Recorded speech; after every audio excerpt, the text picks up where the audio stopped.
नमस्कार, स्वागत है आपका द फोर्थ स्टेट यूट्यूब मंच पर। मेरा नाम है रविंद्र सिंह शोरान और सुप्रीम कोर्ट में एसआईआर, इलेक्शन कमीशन, कई तरह की हियरिंग एक साथ चल रही है। इस बीच एक बहुत महत्वपूर्ण सुनवाई हुई एसआईआर को लेकर। एसआईआर में जो 58 लाख वोट कटे हैं, कहां? बंगाल में, उस मसले को लेकर, और सिटीजनशिप की बहुत महत्वपूर्ण डिबेट जो हुई। साथ ही इलेक्शन कमीशन को केंद्र सरकार को नोटिस कल जारी किया था, आपको याद है। आज बहुत महत्वपूर्ण बहस हुई है, वो आपको बताऊंगा। इस छोटी सी गुजारिश के बाद हमारे चैनल को प्लीज लाइक करें, हमारे चैनल को ज्वाइन कीजिए, उससे हमें आर्थिक लाभ मिलेगा। आपकी छोटी सी आर्थिक मदद हमारे लिए बड़ा वित्तीय सहयोग होगा और हम लोग मजबूती के साथ इन चैलेंजिंग टाइम्स में अपने इस चैनल को, इंडिपेंडेंट जर्नलिज्म को जारी रख पाएंगे। अब आज की खबर। आप जानते हैं कि सुप्रीम कोर्ट में चुनाव आयोग अपनी तरफ से दलीलें पेश कर रहा है, और इस बीच चुनाव आयोग जब दलीलें पेश कर रहा है तो ठीक उसी वक्त सुप्रीम कोर्ट में तृणमूल कांग्रेस के 2 सांसद भी पहुंच गए हैं और उन्होंने ये जो पूरी प्रक्रिया एसआईआर की चल रही है उसके मुतल्लिक एक याचिका सुप्रीम कोर्ट में दाखिल कर दी है और 58 लाख वोट जो कट गए हैं एसआईआर में, उनके खिलाफ एक याचिका दायर की है। याचिका दायर की है तृणमूल कांग्रेस के 2 सांसद, एक नाम है डोला सेन का, वो सांसद हैं, दूसरे हैं डेरेक ओब्रायन जो कि राज्यसभा के सदस्य हैं और फ्लोर लीडर हैं। फ्लोर लीडर मतलब राज्यसभा में जितने भी तृणमूल कांग्रेस के सांसद हैं उन सबके नेता हैं, सदन के नेता। सदन में तृणमूल कांग्रेस पार्टी के सांसदों के नेता, उसको फ्लोर लीडर बोलते हैं, वो हैं। तो इन दोनों ने एक पिटीशन दाखिल की। उस पिटीशन पर भी सुप्रीम कोर्ट ने जवाब मांग लिया है चुनाव आयोग से। तो एक के बाद एक 2 झटके लगे हैं ज्ञानेश कुमार को। पहला कब लगा? जब राजीव कुमार, ज्ञानेश कुमार जो पहले चुनाव आयुक्त थे, राजीव कुमार हैं, सुखबीर सिंह संधू हैं, विवेक जोशी हैं, इन लोगों को जो इम्यूनिटी दी गई है उस इम्यूनिटी पर कि भैया इनको कुछ नहीं होगा, ये अपने काम में जो भी करें, न इनके ऊपर कोई दीवानी मुकदमा कायम हो सकता है, न फौजदारी, न सिविल, न क्रिमिनल। और इतनी बड़ी इम्यूनिटी जो 2023 में एक संसद के भीतर कानून पास करा के इस सरकार ने दी थी, सुप्रीम कोर्ट में यह बात उठाई गई है कि इतनी बड़ी इम्यूनिटी हिंदुस्तान के राष्ट्रपति को नहीं है, चीफ जस्टिस ऑफ इंडिया को नहीं है, ये सारे जजेस हैं इनको नहीं है, बल्कि जो सांसदों ने पारित किया उनको भी नहीं है। और जो बराबरी का मूल सिद्धांत है ये उसका वायलेशन है। ये आपको पता है, हमने कल बताया था। आज क्या हुआ? आज बड़ी महत्वपूर्ण एक डिबेट हुई। राकेश द्विवेदी, एक तो मैंने बताया कि जो नोटिस जारी किया है 58 लाख वोट कर गए, राकेश द्विवेदी जो चुनाव आयोग के वकील हैं वो आज पेश कर रहे थे अपना पक्ष, क्योंकि एक एक करके सब लोग अपना पक्ष पेश कर चुके हैं, जिसमें तमिलनाडु की सरकार, तमिलनाडु के डीएमके की तरफ से पेश हुए थे, केरला की तरफ से पक्ष आ गया था, फिर बंगाल की तरफ से आया था, फिर ADR, association for democratic reforms की तरफ से प्रशांत भूषण ने पेश किया था। अब चुनाव आयोग की बारी है अपना पक्ष रखने की सुप्रीम कोर्ट के सामने। उन्होंने क्या कहा? आज बहस हुई कि ये जो चर्चा चल रही है कि चुनाव आयोग को इस बात का अधिकार है कि नहीं है कि वो नागरिकता की जांच कर सकता है कि नहीं कर सकता। तो आज राकेश द्विवेदी जो कि सीनियर एडवोकेट हैं, उनके पिताजी भी सुप्रीम कोर्ट के जज थे, उनका वो चुनाव आयोग की तरफ से पक्ष रख रहे थे। उन्होंने क्या कहा? उन्होंने महत्वपूर्ण बातें कही और ये बातें हम लोगों को जानने की जरूरी है, बहुत इंपॉर्टेंट बातें कही हैं, फैसला जो भी आए, लेकिन जो राकेश द्विवेदी ने बातें बोली हैं वो बड़ी महत्वपूर्ण बोली हैं। उन्होंने कहा, पहली बात तो उन्होंने एक एफिडेविट दायर किया था कोर्ट में और कहा था कि हम लोगों को मतलब चुनाव आयोग को भी अधिकार है कि वो नागरिकता की जांच कर सकती है। अब ये बात आमतौर पर हम लोगों को गलत लग रही है, आम आदमी को गलत लग रही है, क्योंकि भाई हम लोगों को जानकारी यही है, या देश में यही जानकारी है, कानून सम्मत जो बात है कि भाई नागरिकता की जांच करने का अधिकार केवल भारत के गृह मंत्रालय को है। किस व्यक्ति को नागरिकता मिले, कौन इस देश का नागरिक नहीं है, यह एक्सक्लूसिव जुरिस्डिक्शन, एक्सक्लूसिव डोमेन केंद्रीय गृह मंत्रालय का है। दूसरा किसी का इस पर कोई अख्तियार नहीं है, कोई अधिकार नहीं है। ठीक है, यह बात हो गई। अब सवाल क्या उठ रहा है?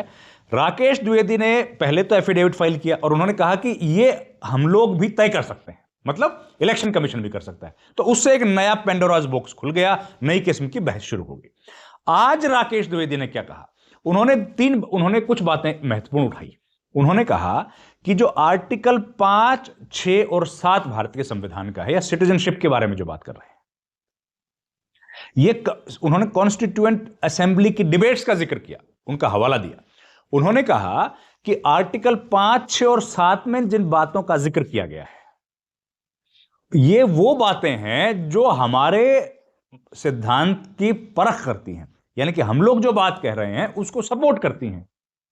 फिर उन्होंने कहा कि जो हिंदुस्तान का व्यक्ति अपनी मर्जी से यहां की नागरिकता छोड़ के विदेश चला जाए, विदेश का नागरिक बन जाए, वो तो एक्सक्लूसिव डोमेन है गृह मंत्रालय का, लेकिन यहां पर जो नागरिक है कि नहीं है, उसका नाम वोटर लिस्ट में हो या ना हो, इसमें चुनाव आयोग को भी बात करने का अधिकार है, यह उन्होंने कहा। फिर दूसरे पक्ष की तरफ से कहा गया कि आर्टिकल 5, 6 और 7 का जो जिक्र किया जा रहा है वो इस मामले में सही नहीं है। क्यों? क्योंकि 5, 6, 7 आर्टिकल जब संविधान सभा में चर्चा की जा रही थी, यह वो दौर था, या आप याद कीजिए, भारत का संविधान की जो सभा थी वो बन गई थी 1946 में, और 1946 के दिसंबर के महीने में पहली बैठक हुई थी, दिसंबर 1946 में संविधान सभा की, और संविधान लागू हुआ 1950 में। तो उनका कहना है कि जिस वक्त पर हिंदुस्तान की संविधान सभा बैठी थी और जब इन 5, 6, 7 आर्टिकल पर चर्चा कर रही थी, यह वो दौर था जब पूरे देश में अनसेटलमेंट थी। भारत में भी अनसेटल्ड मामला था और पाकिस्तान में भी था। यहां के लोग वहां जा रहे थे, वहां के लोग यहां आ रहे थे। मतलब एक समुदाय के लोग भारत को छोड़कर पाकिस्तान की नागरिकता ले रहे थे और पाकिस्तान से कई परिवार इधर आ रहे थे। यह एक दौर था, और इस दौर में जो 5, 6, 7 को डिस्कस किया गया है, उसके मुकाबले में आर्टिकल 10 जो है वो कहीं सेटल तरीके से भारत की नागरिकता की बात कहता है। यह हुआ तो देखिए, इसका कुछ भी नतीजा आएगा, लेकिन यह एक बहुत ऐतिहासिक केस है कि आज इसका जब नतीजा आएगा, अभी तो देखिए 2 जस्टिस सूर्यकांत और chief justice of India Suryakant और जस्टिस बागची की पीठ ये सुन रही है, लेकिन जस्टिस सूर्यकांत ने इशारा किया था कि जिस तरीके से एसआईआर का मामला आ रहा है, हो सकता है कि हमको इस पर एक संविधान पीठ बनानी पड़े, और ये जो मसले अब निकल करके आ रहे हैं ये संवैधानिक मामले हैं। लॉ पॉइंट पर जब इनको सुप्रीम कोर्ट डिस्कस करेगा तो हो सकता है कि पूरी बहस के बाद या बहस में किसी भी वक्त सुप्रीम कोर्ट को यह लगे कि अब वो वक्त आ गया है जब हमको इस पूरे एसआईआर से जुड़े प्रकरण को किसी संविधान पीठ को भेज देना चाहिए। अब आप जानते हैं दोस्तों, संविधान पीठ वो होती है जो 5 या 5 से अधिक न्यायाधीशों की पीठ होती है। तो ऐसी संभावनाओं से भी इनकार नहीं किया जा सकता, क्योंकि लीगल पॉइंट जो आ रहे हैं एक, और ये अब जब यहां पर जो लॉ सेटल होगा, अगर सुप्रीम कोर्ट चुनाव आयोग के पक्ष में अपना फैसला सुना देता है और वो ये कह देता है कि हां ये बात सही है, कानून सम्मत है कि चुनाव आयोग के पास इस बात का अधिकार है, और ईआरओ स्पेशली जब राकेश द्विवेदी ने जो कहा कि इलेक्शन रजिस्ट्रेशन जो ऑफिसर होते हैं उनको इस बात को जांचने का अधिकार है कि जिस व्यक्ति का नाम हम लोग रजिस्टर कर रहे हैं, जो हमारी वोटिंग लिस्ट है, वो व्यक्ति हिंदुस्तान का नागरिक है कि नहीं है। और सरसरी तौर पर या प्राइमरी लेवल पर यह जानकारी हम लोगों को जानने का, लेने का अधिकार है। इस बात को उन्होंने मजबूती के साथ सुप्रीम कोर्ट में रखा।